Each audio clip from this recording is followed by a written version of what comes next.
Nous avons parlé du football, c'est un bon trait en tout cas qui nous mène directement vers cet entretien que nous avons pu avoir avec Constant Marie, le président de la FECOFA. On se retrouve tout juste après.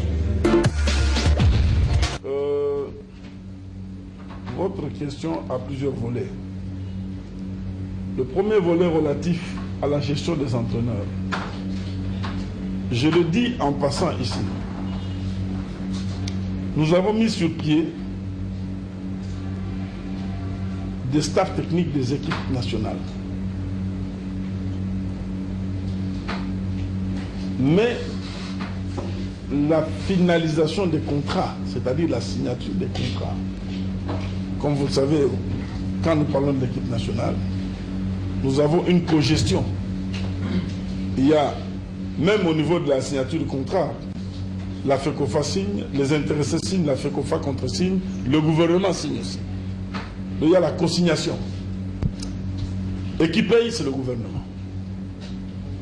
Ce côté-là, je crois que je le disais tout à l'heure, quand je parlais du supplément des membres du staff de l'équipe A qui n'ont pas encore signé leur contrat, comprenez que si les suppléments déjà du staff A n'ont pas encore signé leur contrat, qu'en est-il des autres qui ne sont pas de l'équipe A? Ça, c'est la question. Donc, la question reste pendante. La question reste pendante. On ne s'est pas encore mis d'accord. Le gouvernement passé, nous avons essayé de forcer la main, mais les choses n'avaient pas abouti. Le gouvernement actuel, nous essayons de relancer d'abord le renouvellement des 5 autres. Et nous avons introduit aussi les autres, pour voir quelle serait la réaction. Parce qu'on ne peut pas tout obtenir au même moment. Il faut y aller progressivement aussi. Alors, les autres, quel est le discours? C'est parce qu'ils aiment leur pays. On ne les gère qu'à travers des primes. Financièrement, on les gère qu'à travers des primes. Ils acceptent, ils font du bénévolat, c'est vrai, n'ayons pas peur de mots. Ils font du bénévolat. Et quand il y a des primes, ils sont rétribués. Les primes ne sont rétribuées. En dehors des primes qui ne sont rétribuées, c'est du bénévolat. Puisqu'ils ne sont pas assortis des contrats. N'ayons pas peur de mots. Ils le font par patriotisme, par amour. Est-ce que c'est l'idéal? Non. L'idéal serait qu'il y ait des contrats. Maintenant, en ce qui concerne les stades, je vous avais montré à l'époque, en son temps, nous étions à l'époque où il était question que nous organisions la CAN U23, qui est en train de se terminer ce week-end au Sénégal. Et je crois que même le politique aujourd'hui doit regretter de n'avoir pas organisé cette compétition-là, au moment où nous parlons. Parce que n'ayons pas peur de mots aussi. Il faut dire les choses telles qu'elles sont. Le politique congolais doit regretter aujourd'hui de n'avoir pas organisé cette compétition. Elle aurait permis beaucoup de choses, un temps soit peu. Maintenant,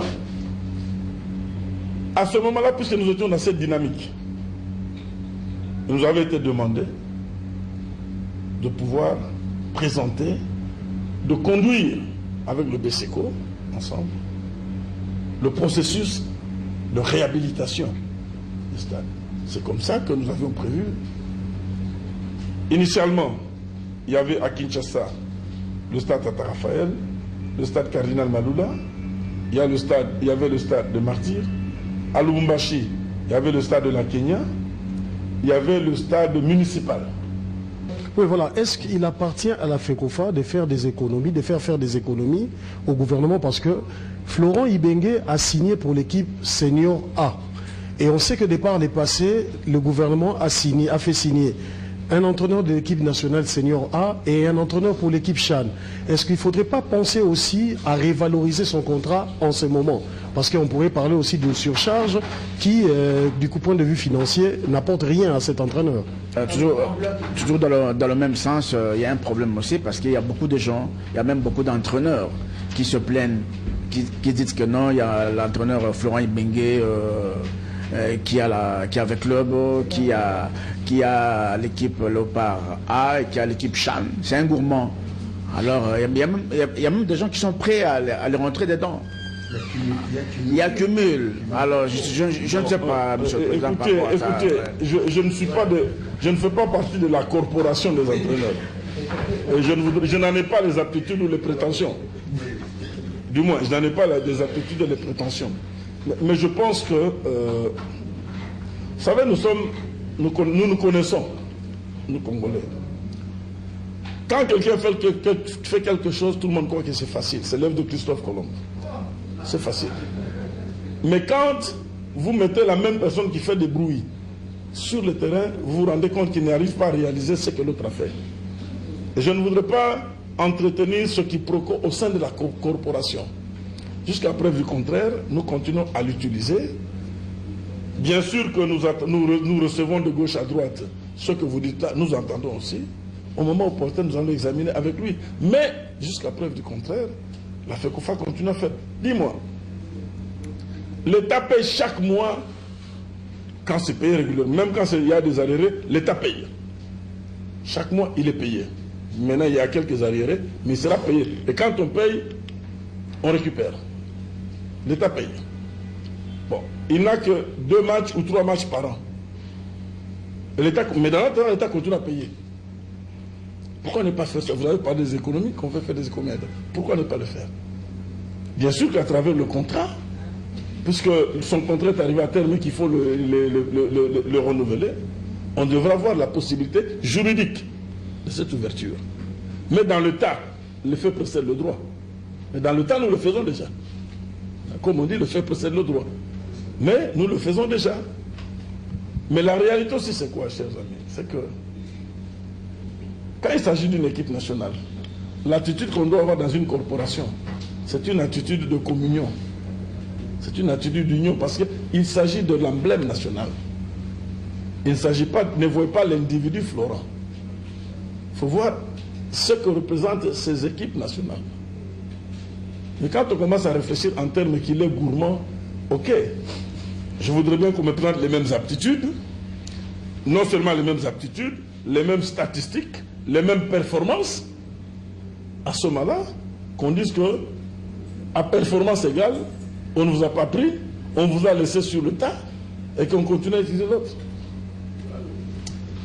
Président, moi j'aimerais réagir aussi sur l'équipe du Chan, parce que à voir ce qui est fait, l'équipe, les premières convocations, on a vu des joueurs qui sont beaucoup plus âgés que les équipes qu'on a en équipe première. Est-ce que vous ne trouvez pas contradictoire que lorsque on veut avoir un projet comme le nôtre, qui veut qu'en 2019 par exemple, qu'on soit apte à remporter la CAN, qu'en 2018 qu'on soit à la Coupe du Monde, qu'on ait une équipe A avec une moyenne d'âge moins élevée par rapport à l'équipe A', à l'équipe du Chan? Est-ce que ce n'est pas contradictoire que l'équipe du Chan ait une moyenne d'âge plus élevée par rapport à l'équipe A? Bon, là vous avez effleuré un problème purement technique qui relève de la compétence de l'entraîneur. Vous savez, dans cette matière, nous ne voulons pas nous imposer à l'entraîneur une limitation d'âge au sein de l'équipe nationale. Mais s'il estime que dans le championnat local, il a des joueurs qui ont un âge dont la moyenne d'âge dépasse la moyenne d'âge de l'équipe A, mais qui sont importants, pourquoi ne pas les utiliser? Et encore, tout dépendra de sa stratégie d'utilisation. Il peut y avoir un joueur qui peut être là pour être utilisé que 35 minutes pendant un match, mais les 35 minutes sont bénéfiques. Si vous avez ce genre de joueurs, pourquoi ne pas les utiliser? N'est-ce pas? Aujourd'hui, quel est l'âge d'Abramovic? Ibrahimovic, 36 ans, il continue à jouer. Kidiaba, il est parmi les 10 nominés. Non, 40. Il a 40 ans, mais il est parmi les nominés. Donc le meilleur gardien d'Afrique. Mais il a 40 ans, n'est-ce pas? Je suivais encore un faux sport qui parlait d'un gardien, les gardiens sud-américains qui sont âgés. Mais s'ils ont Petrocek continue à être gardien aujourd'hui, ça signifie que si on estime qu'en termes de maturité et en termes de compétitivité, ces aînés-là peuvent apporter quelque chose, libre à l'entraîneur. L'essentiel, lors de son point de presse, vous lui poserez la question, Je crois qu'il tient souvent généralement un point de presse. Quand il publie la liste, à l'occasion, il explique pourquoi tel ou tel parle de joueur. Je crois que, personnellement, en tant que président de la FECOFA, ça ne me gêne pas, pour autant qu'il puisse justifier la présence de ces joueurs et que ce joueur puisse réellement apporter quelque chose à l'équipe nationale. Bien sûr qu'il faudrait songer aussi à la relève, mais il faut savoir faire ce mixage-là. Et ça de la compétence de l'entraîneur. Si aujourd'hui je commence à vous dire, celui-là je ne veux pas le voir, je veux celui-là, vous serez le premier à tirer sur le plan de la FECOFA, en disant qu'il s'y mixe sur une matière qui n'est pas la sienne. Nous avons suivi le dimanche passé l'intervention du ministre des Sports sur certaines questions d'actualité. Je ne voudrais pas remuer les couteaux dans la plaie, mais je me dis que beaucoup de clubs sont aujourd'hui dans l'incertitude de ce que demain sera fait en ce qui concerne les joueurs étrangers. Le ministre a décidé que dans 45 jours, à partir de la signature de sa décision, tous les clubs devront s'aligner derrière la nouvelle mesure. Alors moi je me mets à la place du club, je me mets à la place de la Linafoot, dont le président est ici. J'ai dit, mais si les ministres, malgré ce que le FECOFA va préparer pour lui donner comme élément, ne répond pas la négative, quel sera le sort des clubs, quel sera le sort de la Linafoot dont les clubs utilisent ces joueurs étrangers? Vous savez, cette fédération a beaucoup grandi. C'est une fédération aujourd'hui qui a atteint des dimensions telles qu'elle ne peut plus entretenir des polémiques, outre mesure. On n'a pas besoin. Pas besoin. Je l'ai dit tout à l'heure, des mesures ont été publiées. Nous avons eu l'occasion d'échanger avec le ministre. Il y a un travail qui se fait. Soit dit en passant, les clubs sont saisis par leur entité respective. Donc, le championnat continue à se jouer. La FECOFA n'a pas encore saisi les clubs. Nous sommes encore au niveau de la discussion avec le ministre. Mais sachez que déjà à l'époque de M. Banza Moukala, la note existait. Donc, si la note existait à l'époque de M. Banza Moukala, c'est qu'après des échanges, on a pu trouver un modus vivendi. Donc je crois que ce côté-là, je ne voudrais pas trop épiloguer. Vous savez, les négociations se font en dessous de table et les accords se signent sur la table. J'ai l'habitude de dire cela. Pour l'autorité des tutelles, les couleurs nationales ne sont pas tellement représentées dans les bases de l'OPA. Monsieur le Président, comment te fait-il que la FECOFA puisse acheter des barrages qui ne correspondent pas, selon les ministres, aux couleurs nationales? C'est la FIFA qui va décider pour tel match, en fonction des équipements que vous nous avez envoyés. Vous allez jouer avec tel équipement. À la phase finale, on demande à chaque fédération d'envoyer ses couleurs nationales et les échantillons de ses couleurs nationales et ses couleurs neutres. Ça, c'est l'obligation, ce n'est pas la spécificité, parce qu'on ne donne pas l'impression qu'il n'y a qu'au Congo où on crée la roue. Non, c'est une réglementation universelle. On envoie les deux couleurs à la phase finale. Comme on va jouer au Chan, on nous a demandé d'envoyer des échantillons. C'est la CAF qui va maintenant décider. Tel match, votre premier match, vous porterez tel équipement, tel bas, telle culotte, telle vareuse. Tel match, vous porterez tel bas, telle culotte, telle vareuse. C'est la CAF qui va décider. Ça, c'est la phase finale. C'est comme ça que ça se passe. Maintenant, de deux, il y a un problème. Il n'y aurait pas eu cette polémique, je n'aurais pas parlé de ce problème. Mais je suis obligé de le dire parce que ça a été dit, vous l'avez bien dit. Ça a été dit. On donne l'impression que la FECOFA n'a pas de civisme pour ne pas présenter les couleurs nationales. Le problème n'est pas la FECOFA. Allez au ministère du budget. Ça fait 4 mois ou 5 mois. que la demande pour les achats des équipements, la production des équipements a été faite. La demande, parce que vous avez un équipementier, mais l'équipementier n'est pas philanthrope. Vous payez, moyennant bien sûr des réductions. Mais ce dossier n'a jamais été libéré. Ce que nous parlons, tous les équipements que nous avons joué avec, les filles ont joué avec, les U20 ont joué avec, c'est des équipements à crédit. C'est des équipements à crédit. Mais nous arrivons à court où l'équipementier continue à nous envoyer des équipements, nous n'avons pas encore payé. Il arrive justement l'équipementier dit, je bloque, commencez par me payer. Et si dans notre stock, nous n'avons que ces équipements blancs qui sont des jeux complets, vous faites comment? Mais ce sont nos couleurs. Mais les mêmes équipements, regardez, s'il n'y a pas de drapeau national, les culottes, ce n'est pas les couleurs des choses. À la différence du blanc. Mais ça, ce sont nos couleurs nettes. Allez sur le site de la FIFA. Allez sur le site de la CAF. La République démocratique du Congo, bleu, jaune, rouge, couleur officielle. Deuxième couleur, blanc, bleu, jaune, rouge. C'est ça. L'Allemagne, vous verrez, première couleur, c'est noir, rouge, jaune. Vous verrez, deuxième couleur, blanc, ainsi de suite, tout ça là. La France, vous verrez, c'est leur bleu, blanc, rouge, première couleur. Et vous verrez, deuxième couleur, c'est rouge ou quoi là, vous verrez. Voilà, vous verrez. Donc, chaque fédération, les 209 associations nationales ont l'obligation chacune d'avoir les deux couleurs, les officiels, les couleurs du drapeau et les couleurs neutres. Alors, si nos couleurs neutres étaient uniquement de blanc, il n'y a même pas le drapeau du Congo, on nous ferait la reproche. Mais vous avez le drapeau congolais. Vous avez le drapeau congolais sur la vareuse. Ce sont nos couleurs neutres. Alors, la moralité c'est quoi? La moralité c'est quoi?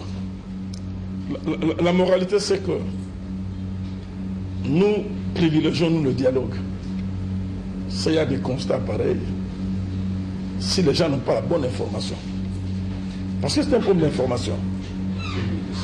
Si les gens n'ont pas la bonne information, on se rapproche de la FECOFA.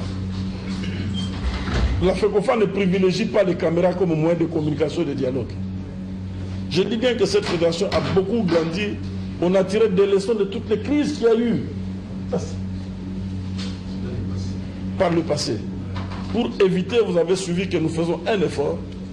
On ne communique pas, on ne parle pas, on privilégie les contacts. On n'a pas de problème avec le cabinet. Quand vous parlez des stades municipaux, apparemment vous ne m'avez pas convaincu. C'est comme si vous n'êtes pas d'accord avec ces projets-là. Parce que quand nous voyons le match de la Linafoot, quand ça se joue en province, il y a des stades qui sont dans un état pitueux, comme à Goma, piteux, merci, à Goma et partout à Bukavu, partout dans les stades qui sont dans un état dans lequel ils se retrouvent. Et le gouvernement privilégie plutôt de construire des stades municipaux dans une seule ville.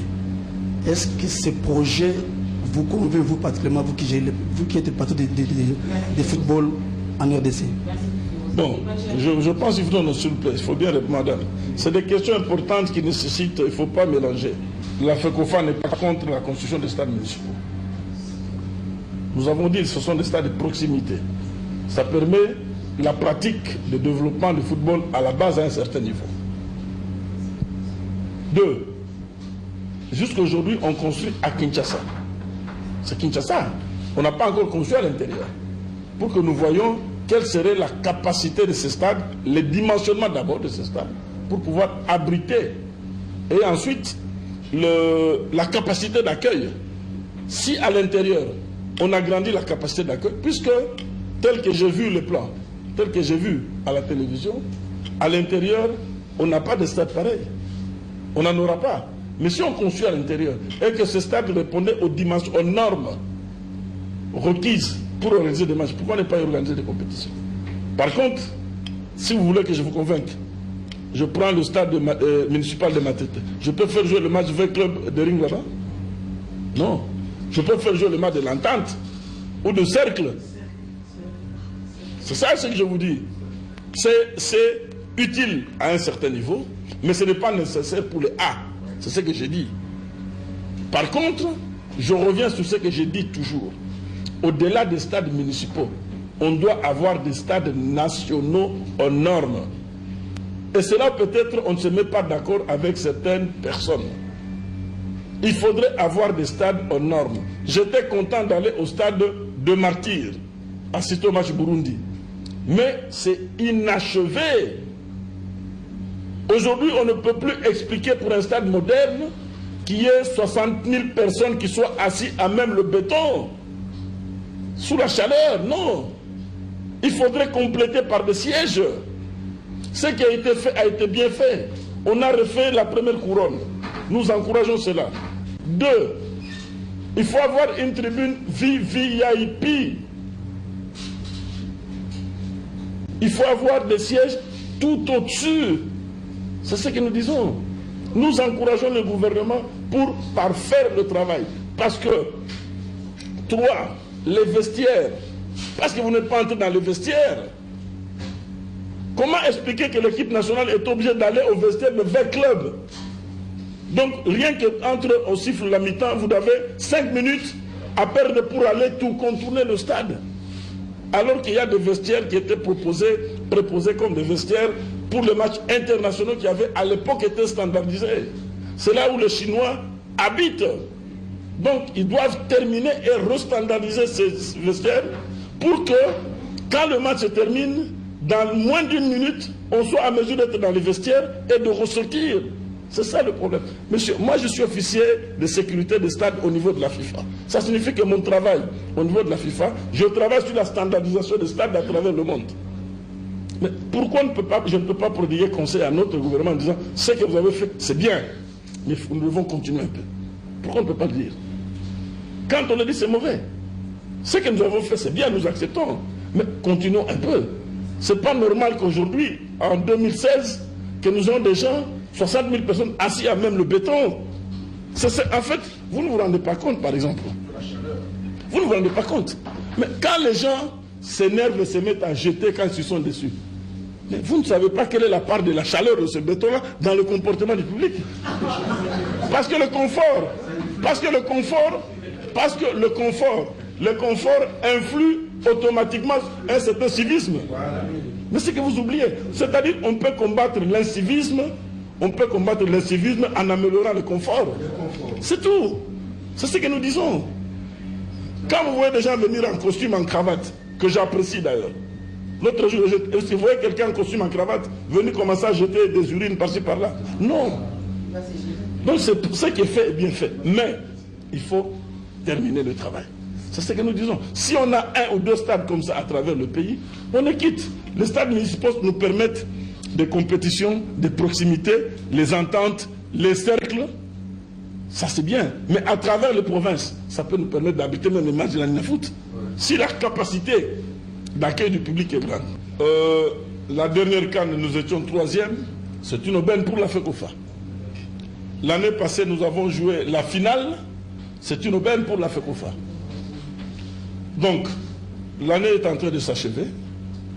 Je voudrais vous présenter à vous et à travers vous toute la presse sportive congolaise qui nous accompagne depuis de lustres dans notre travail, présenter les vœux le meilleur de la FECOFA et ensuite formuler le vœu de réussite pour l'année qui va commencer, parce que les échéances seront aussi très difficiles. On a les éliminatoires de la CAN, nous avons les éliminatoires de la Coupe du Monde, nous avons le CHAN. Donc, autant que 2015 a été une année difficile, 2016 le sera encore davantage. C'est pour cela que je voudrais très sincèrement vous présenter les vœux de réussite, de prospérité et d'espoir. Et d'espoir parce que nous sommes de beaucoup d'ambition. Nous sommes de beaucoup d'ambition et nous espérons que les choses se passeront davantage mieux. Et à ceux qui pensent que les binationaux ne peuvent pas servir, je pense que nous devons être beaucoup plus prudents. Les nations qui réussissent aujourd'hui dans le football ce sont les nations qui réussissent la symbiose entre les binationaux et les locaux, parce que l'essentiel c'est de défendre le drapeau national. Et nous avons la foi. On peut avoir 1000 binationaux, mais les calculs de probabilité nous disent que si la population est plus grande, on a la forte probabilité d'avoir les meilleurs. Donc je crois que le travail qui est en train d'être fait, ou qui continuera à être fait, ne sera que bénéfique pour le pays. Et pour le club de Mazembe qui va commencer, nous pensons que nos meilleurs voeux puissent l'accompagner, que Dieu puisse l'accompagner, que nos ancêtres puissent l'accompagner, pour qu'une fois de plus, à travers sa prestation, le peuple congolais puisse vibrer comme il a vibré lors de sa dernière participation à la Coupe du Monde de club. Je vous remercie.